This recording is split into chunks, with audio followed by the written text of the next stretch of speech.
What is up, you guys? Welcome back to the channel. I lost my Street to Jack hat. I don't know where it went, but I feel naked without it. Anyways, so today we're going to be working on the H22 CRX, and we're going to be installing the AEM Wideband and also the 4-port Max Hornet boost controller. But first, I have to go to AutoZone and use the cross-reference part number to get a replacement sensor. And then once we get this, we're going to head to the Sims Metal to get another sheet of aluminum so we can finish the fuel cell, another day. But definitely going to get this installed as well as this right here. I've already contacted HunterTuned, and all we're pretty much doing is calibrating a new map for his injectors as well as the Speed Factory 3-bar map, and get the car to idle, get the AFRs correct, just so I can turn it on, drive it around the block, double check everything before we head to the dyno, and also have the car run so that way I can just drive it up the trailer instead of just pushing it up there and then pushing it to the dyno. Today Hunter is only available to about 8 o'clock Wisconsin time, and I gotta knock all of that out. So let's head to the parts store and grab that new sensor.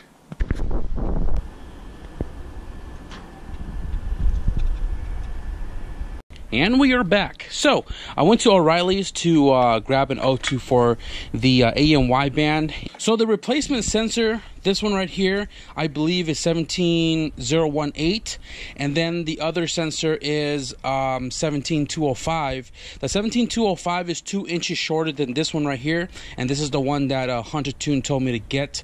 And it's crazy because this is $70, and then the 2-inch shorter is $116. So if you guys are looking for a replacement wideband sensor, 17018 for the AEM 42, not the 49, but the 42, that is your replacement sensor. This is your replacement sensor. So now I'm gonna go ahead and find my gauge wherever the hell it's at, and I'm gonna get started on installing that into the car. I have a nice spot for the gauges. I'm probably gonna put it up on the top right here, and then drill it out with the hole saw and get that all nicely fitted in there. Maybe install the boost gauge as well, but not really needing the boost gauge as of right now. I just came to the conclusion I'm just going to keep this very nice and simple. Ground and power is what I've ran on it before. I'm not doing the data logging and the 0.5 volt wire, white wire right here. The boost gauge is very simple. It's mechanical, so all I got to do is hook it up to a vacuum. But if I want the light, which I don't ever really need because this car is not going to be driving in the night, wire the white to power and then black to ground. So how I had it before was just seeing this now. This one right here goes to this guy right here, which is ground, and that bridges to both gauges. So this other end right here goes to this guy, and then both of these are going to share a source of ground to this terminal right here, which is typically at the bottom center console bracket to the frame. That'll be my grounding point. And then this guy right here, it had another plug just like this where this guy would bridge into this guy and then goes to a power source where then the gauges will get its power for that to turn on and for that to illuminate. So like I said, very simple. So I'm gonna go ahead and put the wideband inside. I'm gonna run this inside the car and then snip these two guys, run this out however far I need it to get it to the up pipe so I can plug them up and tuck them up, so that way you don't really see too much wires going on here. And then we'll get to wiring up the gauges and then drilling the center console out. That is an O2 sensor tool. No more strippage, baby. No more strippage. Now, I'm gonna, like I said, I'm just gonna run it somewhere underneath like so. Like that. Run across somewhere. Run the harness along the engine or the frame rail. And then it's gonna go right into the grommet of the firewall. Alvin, you heard the explosion too, right? You little wuss. Alright guys, so O2 sensors ran, zip tied into place, going down right here. I'm not too crazy about it, sitting there. Goes around here, goes around to the bottom. There's a little slot all the EF owner knows there's a little slot down there. And then we're going inside the car right here. That O2 harness comes right here into the wideband, and then the wideband right here, positive and negative, is bridged with the boost gauge, positive negative right here. So I ended up running the power to the last switch right here, which was supposed to be ejectocito cuz, but I don't have a passenger. So I decided to run it on a switch, and then ground is grounded right here because I can't access that 10 mil because of my custom bracket for RSX shifter box. And then boost gauge, vacuum right here, goes into the engine bay from the heater core slot, rubber grounded thing right there on the firewall, comes up and goes right there, zip tied into place, and this one's blocked off, so we're gonna get some vacuum readings from that slot. I got the battery hooked up in the back, and technically everything should just turn on.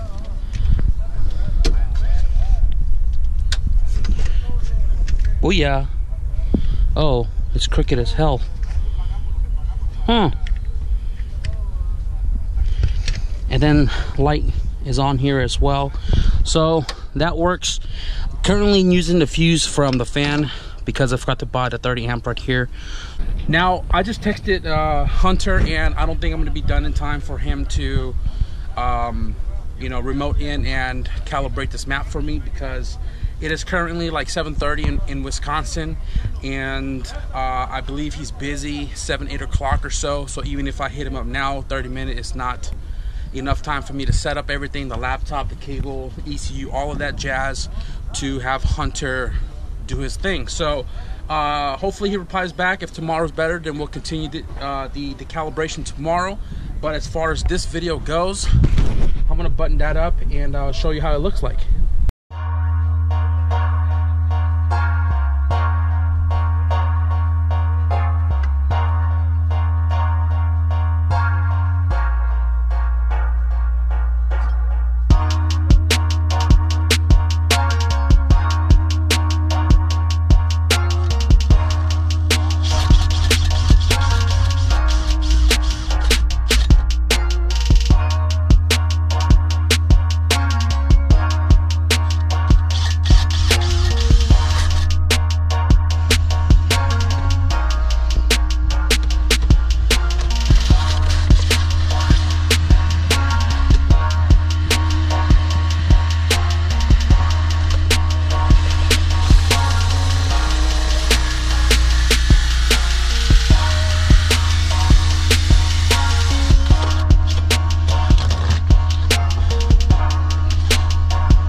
Here are the gauges mounted in place, and I measured it carefully to where I can add another gauge if I had to for whatever reason, but this and this is fully mounted. It works. And because Hunter is busy as of now, Wisconsin time, he actually sent me an email for a preset calibration that he was doing while he was waiting for me. So I guess what I'm gonna do as of right now is I'm gonna grab my laptop, load up this calibration. He says it should turn on the car, it should idle it and everything, but it's not gonna be 100% perfect. And if we have to, we'll try to tinker with it tomorrow. One thing I forgot to do was the max solenoid, but I have it right here.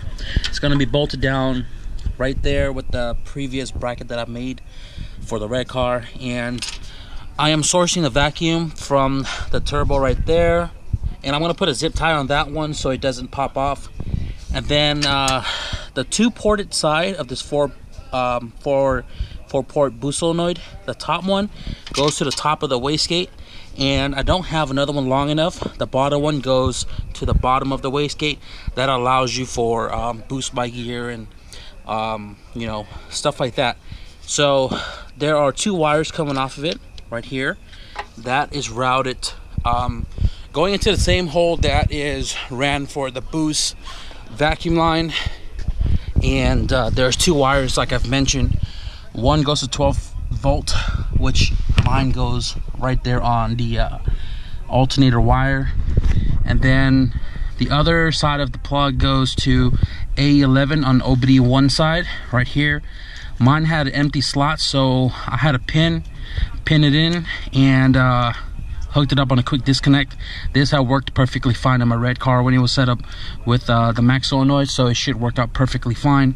It's getting late. I'm not gonna go to the auto parts store and get that vacuum line. I've ran this car before without it. If I'm not boosted, I'm not worried. So I'm gonna hook up the laptop, the ECU, download the map, and see if this sucker will fire over and idle.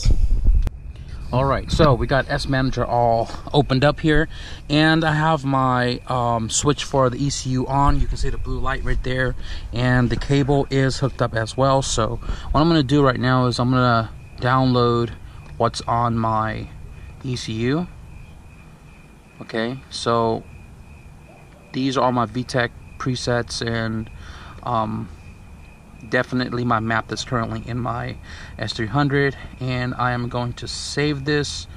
Probably gonna put it on desktop with my K-Pro right there. I'm gonna type in, I can't see shit, so I'm gonna put H22 207 horse HP 9, what's today's date, 19/20/18, and I'm gonna save it. So this is my calibration. And then now I'm gonna go ahead and open what Hunter sent me. Actually, no, I don't wanna do that. I'm gonna go open the map that Hunter sent me right here under download. My name Dana right there, downloaded today at 8:30. It's 8:35, and then I'm gonna open that, right? And then I'm gonna upload it to my S300. And Paco, I need you to fire this bitch. So switch the number 2 next to the blue light. Switch the third one, and then hit the push start, the first one. Yo.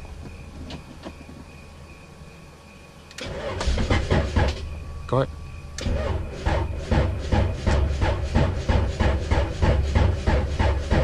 Turn it off. Huh. I got a dead battery back there. Damn it. Alright guys, so a quick little update here. We got 2 battery packs back there because I don't have a battery for this. Been trying to tinker around, trying to figure out why the car won't fire over with Hunter's map, but we just kind of sort of figured it out. So if you guys remember, a couple videos ago we eliminated the main relay, and we ran everything ECU and all that right there on the switch panel, and it fired over in that video. Throw the main relay back in there, and it fired over. So I'm gonna show you guys really quickly. We have Hunter's map right here, 850cc. We also have the Honda map sensor calibrated into this map as well, and we're gonna show you guys real quick. So kick on the gauges, and then 1, 2, 3,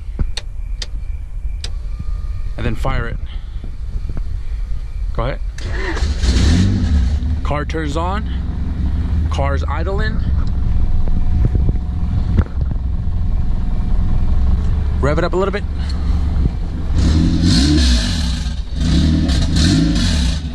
Car is definitely idling and everything, so I'm gonna have to sort that out real quick, and then but for the most part, this is all done. The car fires over with Hunter's injectors, and I'm gonna send him some stuff to see if he needs to change anything. I mean, it sounds good as of right now, but I gotta square that up.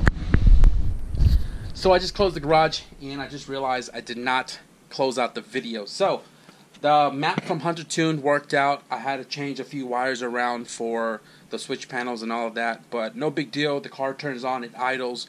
It sounds good while revving, so that means I think we should be good to drive it around the block to make sure everything is all cherry before our set dyno date for Friday.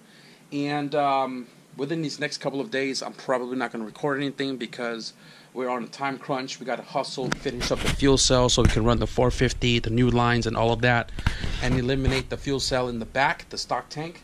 And then I got a few other little things we got to do, like do the oil change, fix my Lexan windows, mount my front end back together, the headlights, the bumper, just a lot of small stuff here and there to get it ready for September 30th.